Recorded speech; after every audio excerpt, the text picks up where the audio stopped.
O Partido Democrata existia desde 1828, quando tinha sido criado em defesa de uma visão agrária para o futuro dos Estados Unidos. O partido defendia a expansão dos poderes da presidência da República, inclusive em detrimento do próprio Congresso, e a expansão do território americano.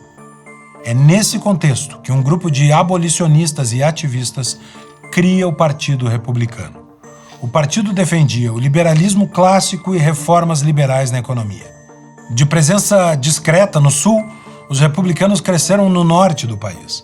E em 1860, o partido conquistou pela primeira vez a presidência da República com um nome que mudaria a história dos Estados Unidos: Abraham Lincoln. Lincoln vence as eleições em 1860 com um resultado que mostraria a polarização política do país. Ele perde nos estados do Sul, mas a maioria, garantida pelos novos estados que se somavam na conquista do Oeste, dá a ele a vitória. O sinal estava dado. Os Estados Unidos caminhariam para a abolição da escravatura em nível nacional.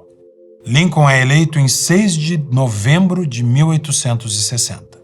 Sem demora, em 20 de dezembro, a Carolina do Sul declara secessão, separando-se dos Estados Unidos. Entre dezembro e fevereiro, Mississippi, Flórida, Alabama, Geórgia, Louisiana e Texas, todos os estados do Sul, declaram secessão e se somam à Carolina do Sul. Eram estados do cinturão do algodão, que dependiam economicamente do trabalho escravo na colheita. Ainda que alguns historiadores defendam que a tese central dessa secessão era o domínio do norte sobre o sul e a defesa da autonomia dos estados, um tema central nas divergências políticas nos primeiros anos da independência americana, é evidente que a principal força motriz dessa separação era a escravidão. E a maioria dos historiadores assim reconhece. Os estados que se retiraram da União formaram os Estados Confederados da América e elegeram Jefferson Davis como seu presidente. Davis era um senador do Mississippi pelo Partido Democrata. Assim, o primeiro grande duelo entre republicanos e democratas foi também a causa da Guerra Civil Americana. Republicanos queriam a abolição da escravatura e os democratas a sua manutenção, ao menos no sul. Lincoln, confrontado com a decisão de permitir a divisão do país ou ir à guerra civil, escolhe o confronto. A secessão poderia ser um direito dos estados, e esse argumento encontraria amparo na Constituição americana. Mas, por outro lado, era um argumento legal a serviço de uma causa imoral. A discussão jamais foi apenas sobre o direito de secessão. Ela era principalmente sobre a escravidão. E assim começava a Guerra Civil Americana.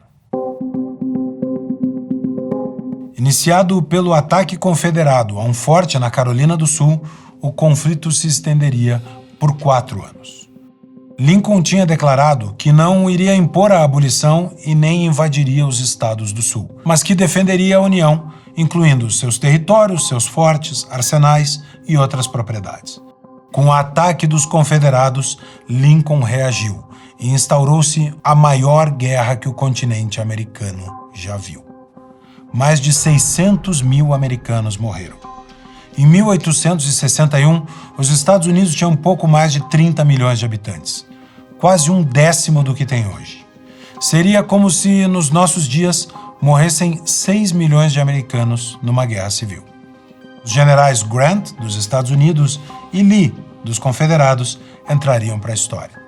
Os Estados Unidos, nascidos de um pacto de união entre 13 colônias, agora enfrentavam uma batalha existencial. O Norte, industrializado, venceu a guerra, garantindo a Lincoln um papel na mitologia política americana como o salvador da União.